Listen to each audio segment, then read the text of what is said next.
1.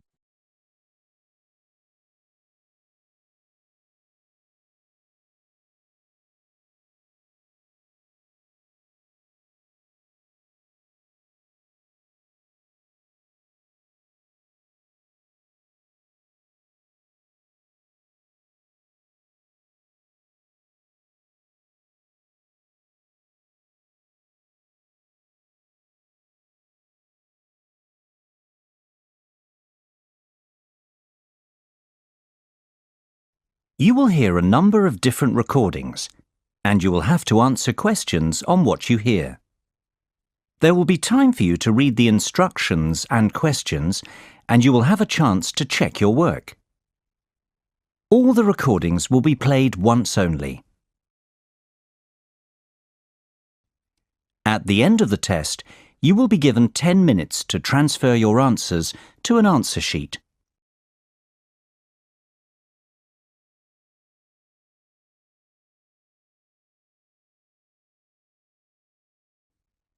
You will hear a conversation about different options for travelling to France. First, you have some time to look at questions 1 to 5. Pause the recording for 30 seconds.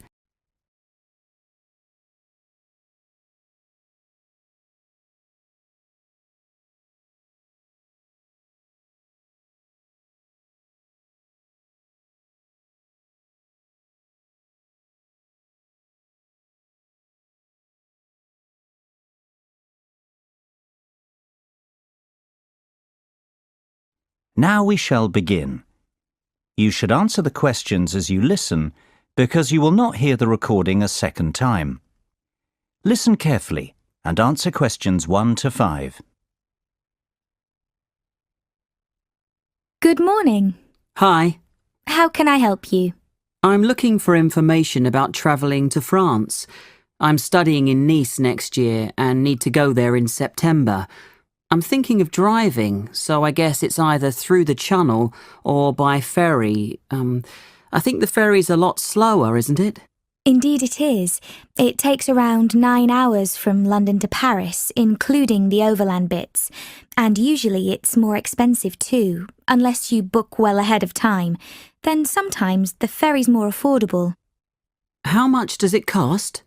Well, when you take the train and the ferry now, you must buy your tickets separately. Actually, I'd prefer to take the Channel. How much does that cost? That depends on your travel date and availability of tickets, but you can expect to pay about £50 each way for the car, in addition to your passenger fares. It's not cheap. No. Will you be using your car a lot while you're in France? Not really. But I'll have a lot of luggage, so it seems like the easiest way. Besides, I hate flying. Driving is never the easiest way to get from the UK to France, I'm afraid. And of course, your steering wheel will be on the wrong side when you get there. If you're not going to need your car when you arrive, may I suggest leaving it at home and travelling by train? It's much faster, more affordable, and you can take as much luggage as you need. There aren't limits. Oh, I didn't know that about the luggage. That's good. It would certainly be more relaxing, I suppose. OK, tell me about the train. It's definitely the most popular option these days. Eurostar has now captured over 70% of the London to Paris market from the airlines.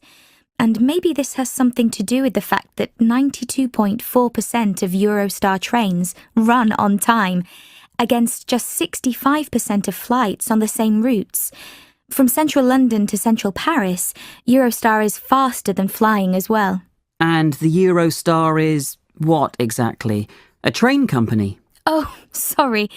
The Eurostar is the high-speed passenger train that runs from London to Paris via the Channel Tunnel. Eurostar can reach 186 miles per hour, and the journey takes just 2 hours 15 minutes. Before you hear the rest of the conversation, you have some time to look at questions 6 to 10. Pause the recording for 30 seconds. Now listen and answer questions 6 to 10. All right, so it's easy to get to Paris, but what about Nice? It's a fair bit farther. Yes, but it couldn't be easier. There are two main options. You can leave London at 7:27 in the morning, then transfer in Paris to catch the TGV train at 11:46, which takes about 5.5 hours, and be in Nice in time for an evening meal. Or you can take any Eurostar to Paris in time to catch the 22:25 from Paris, which arrives in Nice at 8:54. It's a longer journey, but many people prefer the convenience of travelling overnight. Yes, that appeals to me. About how much does the overnight journey cost? The example I've pulled up on the computer now costs £135 return, but sometimes it's lower, as low as £97. I'll write down a couple of website addresses for you, and you can search for various times and fares on your own. Thanks, that's great. Oh, one more thing. I'll need a single fare because I won't be returning for a while. Is that going to be more expensive? No, don't worry. Singles are approximately half of the return fare, though this wasn't true several years ago, when it wasn't uncommon for a return to be cheaper than a single. Okay, this sounds good. But what about flying? Is that an option? If you aren't going to opt for taking the train, flying is another good option. While the train's the fastest way to travel from London to Paris, you can actually save time by opting to fly from London to the south of France. I guess there's an airport in Nice, isn't there? Yes, the Nice Côte d'Azur airport. It's about 7 kilometres from the centre of Nice. Since it's the third most important airport in France, after Charles de Gaulle and Orly in Paris, there's no shortage of flights. Oh. Do you know exactly how long it takes? 2 hours. That's quick. Yes, but you need to consider that you'll lose time checking in and waiting to collect luggage and such. And of course, there's a baggage allowance. True. All right. Thanks very much for your help. I've got a lot to think about now. No problem at all. Feel free to come back if you have more questions. That is the end of part 1. You now have half a minute to check your answers.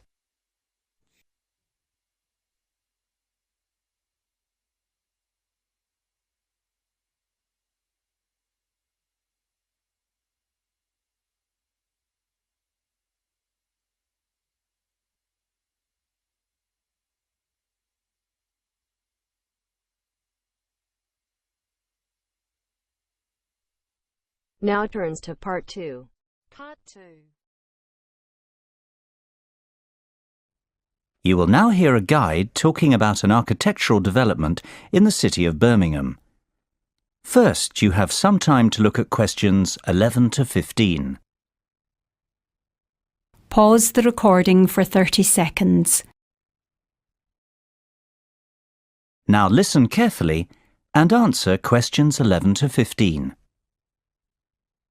Good morning, ladies and gentlemen. Thanks for joining me on our monthly excursion to visit new architectural and city planning developments in our city of Birmingham. Today, as you can see, we're here at the development site of The Cube, and its construction is well underway. Indeed, the year ahead will be an exciting year for Birmingham Development Company and its construction arm, Buildability, as the construction of The Cube, the most spectacular building in Birmingham, continues at speed. This new building, valued at over £100 million, has been designed by the internationally renowned architects Make. Their design team, led by Ken Shuttleworth, has created a 17-storey cube aimed at providing a spectacular contrast to the increasing number of towers appearing on the Birmingham cityscape. The complex 142-week building programme that will transform the Birmingham skyline upon its completion is currently over halfway through its development. The building will continue to rise over the coming year, with each floor taking 2 to 3 weeks to complete. As you can see to your right, The first shipment of the special gold anodized cladding that will adorn the cube has now arrived on site, and from February, the glistening golden exterior will begin to be installed, bringing the unique building to life. Late summer will see the topping out of the concrete frame of the cube structure, with the intricate metallic fretwork screen beginning to take shape in the early autumn. Before you hear the rest of the talk, you have some time to look at questions 16 to 20. Pause the recording for 30 seconds. Now listen and answer questions 16 to 20. What has been accomplished to date in the city's regeneration has been nothing short of amazing. Yet we hope to set a new benchmark for developments in Birmingham. The cube will bring forward a new standard of architecture and a building which will not only be Birmingham's most striking waterside location, but also one which is identifiable around the world. The cube breaks all the boundaries of what has been achieved in Birmingham so far. The finished cube will be a mixed-use building. It will house the city's first rooftop restaurant with panoramic views, whilst a boutique hotel and residential apartments below will feature internal views over the twisting atrium. Further down, high-specification Grade A office space is planned, with more exclusive retail and waterside restaurants at the base. The mailbox has already raised the bar in the quality and calibre of our architecture, and the retail offerings, worldwide brand names, and stylish restaurants have given Birmingham a contemporary profile, rivalling the capitals of Europe.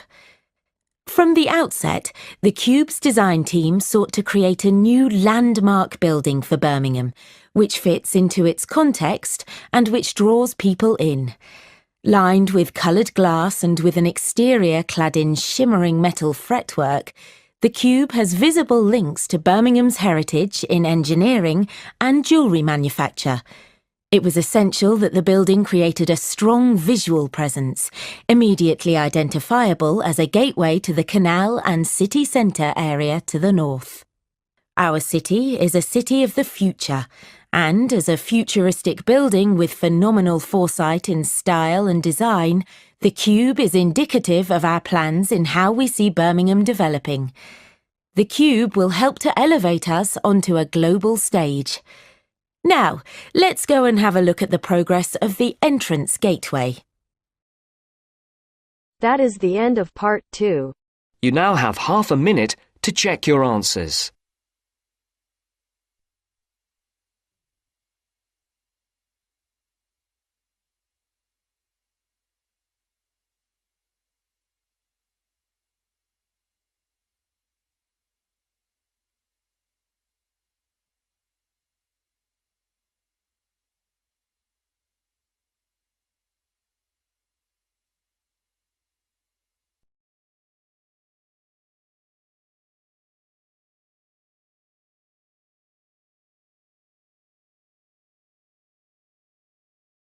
Now turns to part 3.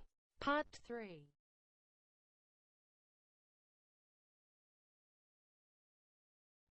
You will hear a conversation between 4 students, Lynn, Thomas, Sophie and David. They are talking about one of their tutors, Marlena.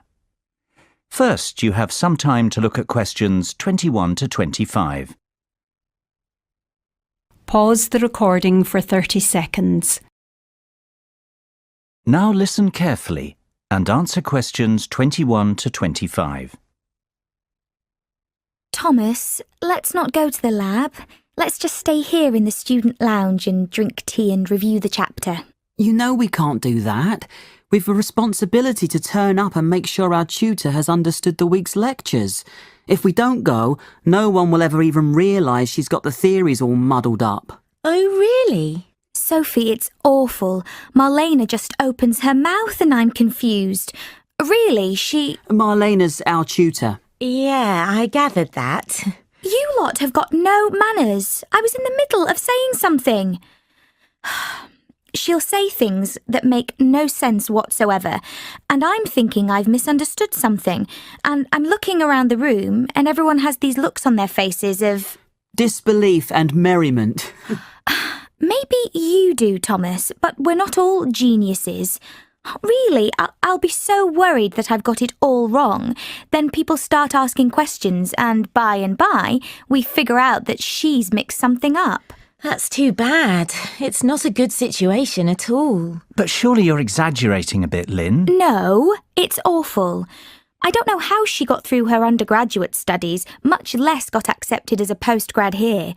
You'd think our professor would have some idea about her abilities. Before you hear the rest of the conversation, you have some time to look at questions 26 to 30. Pause the recording for 30 seconds. Now listen and answer questions 26 to 30. Marlena's an unusual name. Is she English? She's Spanish, David. She's got a really strong accent. Really, that's a lot of the problem, I think. I don't think she's thick. She just doesn't communicate very well. I'm not sure she understands us completely, especially when someone's joking around. And we do tease her a bit, I must admit. What a nightmare. I'd hate to have you in my class if I was a tutor, Tom. As long as you're clever, Sophie, you'd have nothing to worry about. But you've just said she's not thick. I think I've met her, actually. I think we had a class together maybe last year. She was really shy and quiet, hardly spoke the whole term. But she was always smiley and friendly. She seemed nice, actually, and I think she got one of the highest marks in the class. Maybe you've all picked on her so much that she's so nervous that she can't think clearly.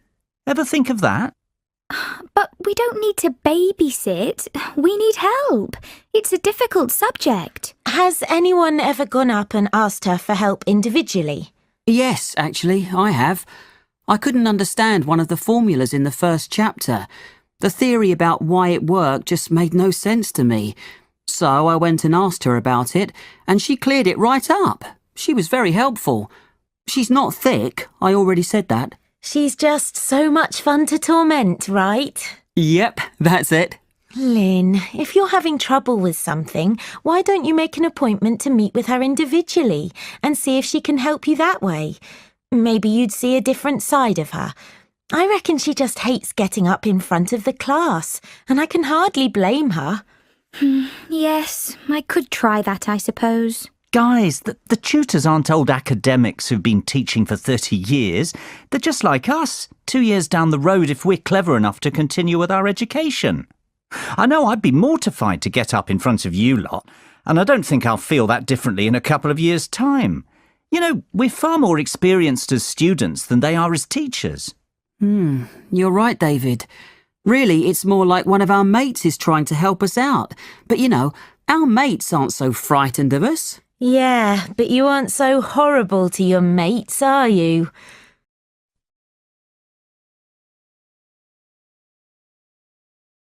That is the end of part 3. You now have half a minute to check your answers.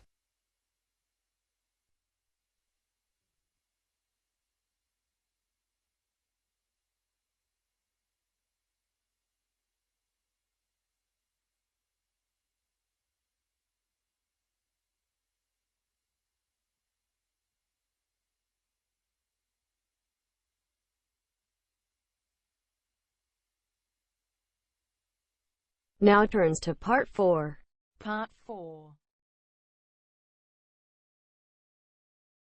You will hear a lecture on the illness tuberculosis.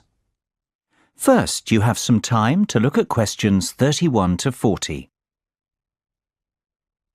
Pause the recording for 1 minute. Now listen carefully and answer questions 31 to 40. Hello there. Can I have your attention, please? We've got a lot to cover today and we need to get started. If you recall, last week we discussed the AIDS epidemic and its effect on healthcare systems in the countries with the highest incidence. Well, today I'm going to speak about another significant disease that is rather closely associated with the AIDS epidemic: tuberculosis.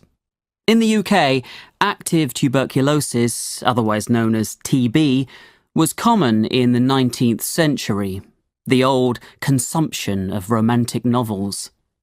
Since then, better living conditions, better nutrition, immunisation and effective treatments in the 20th century have all combined to make TB uncommon in the UK today. However, TB is still common in developing countries and parts of Eastern Europe. It causes more deaths worldwide than any other infectious disease, about 3 million per year. This is a tragic statistic, since TB is now generally a curable disease. Overall, 1/3 of the world's population is currently infected with the bacteria that cause TB. However, people infected with TB bacilli will not necessarily become sick with the disease. The immune system walls off the TB bacilli, which, protected by a thick waxy coat, can lie dormant for years.